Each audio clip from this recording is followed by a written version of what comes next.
Hello lovely people, Nicole here. Today we're going to talk about setting up your tomatoes for success. I transplanted these tomatoes out about a month ago. They're about 2.5, 3 feet tall, and there are lots of chores to do, including pruning and taking the suckers off and training them upwards. I'm going to take you all through it. The first thing we have to remember is that a tomato plant is actually a vine. It wants to trail across the ground, and at every point that that stem touches the ground, it would actually grow roots. So if you're looking at your tomato plants and you actually start to see some little bumps, those are nodes that they would grow a root from. It's okay. It looks a little gnarly, but don't worry about it. If there's a bit of moisture in the air, it kind of stimulates the need or want to grow roots, but it won't. It will be fine. Don't worry about those bumps. It's just kind of cool to know. So let's talk about training tomatoes upward. This year, I'm using the Florida weave, which is a method that kind of uses string as guardrails to keep your tomatoes pointing upwards. In the past, I've used tomato cages, and every single year, I'm so annoyed at those things.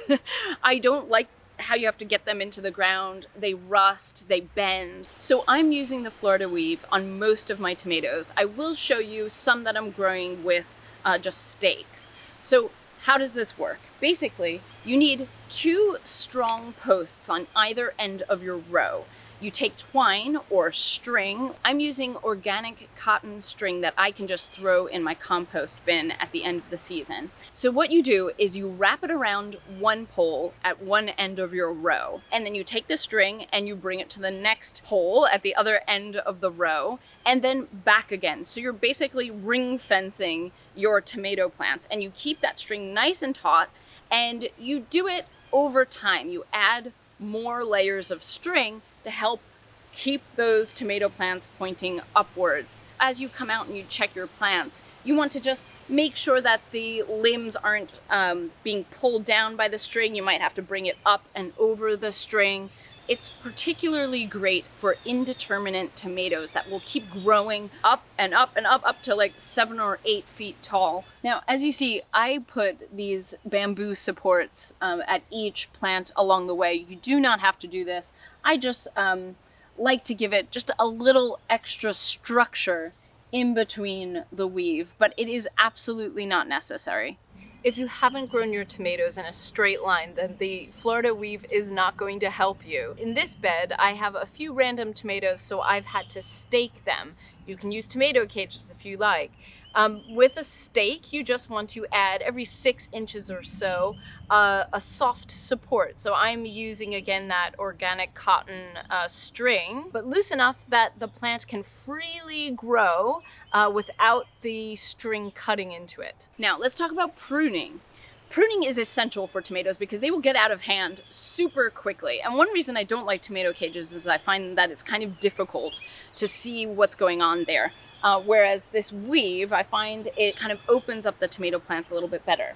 Now, the goal is we want airflow, especially if you live in a very humid, hot environment. You want to prevent disease. What you want to do is you start from the bottom and you actually want to take off the first maybe 10 inches worth of leaves. And that is going to prevent soil-based disease from splashing up onto the leaves of the plant and infecting the plant from below when it rains or when you water. And then also what you want to do is pinch off the suckers. So the way that a tomato plant is structured is that it has a main branch and then an offshoot. And in the middle, it grows what we call a sucker. Now, these suckers will just sap energy that can otherwise go to fruit production. So what you want to do is simply snap off the sucker. Now, the neat thing about this is that this can actually be grown as its own individual tomato plant. It will be a clone of the mother plant. What you do is you take these suckers, you take a jar of warm water and place them in the water, and in a few days' time, keep it in the shade, in a few days' time, it will grow roots. Remember, this vine grows roots all up and down it if it is allowed the conditions. And water will stimulate root growth at the base. You can put it into a little pot of soil and then baby it like you would your starts from earlier in the season. And once it has a more established root base, you can plant it out into your garden. Taking these suckers off, is it absolutely necessary? No. You will get tomatoes, but we are all about getting the best quality tomatoes. So if you want to do that, then it's a good idea to take these suckers off. If you're a little late to the game, which I kind of am, these have grown really tall really fast. To take the suckers off and also to prune the leaves all at once on a single tomato might shock the plant. So just do a little bit over time, over the course of a couple of weeks. Once I have all of the leaves at the bottom of the tomato plants cleaned up and off of the soil, I am going to put a mulch down. That is going to do a few things. That's going to help the soil retain water on those dry summer days. It's also going to prevent that splashback that I talked about earlier, where pathogens in the soil can splash onto your plants. Now, my preferred mulches are clean straw, which you can get from your garden center, but you have to ask them if it's clean. It can't just be like Halloween hay bales, because you'll get grass growing in your garden beds, which you do not want, of course. Or mulched up leaves. That will decompose and actually add nutrition to the soil. And if you saw episode 3 of my home gardening series, you know it's all about feeding the soil. That's what's going to feed your tomato plants. Now, if you've experienced or heard about blossom end rot, that's where your tomato is growing and all your hope is in it, and then all of a sudden that fruit starts to get black.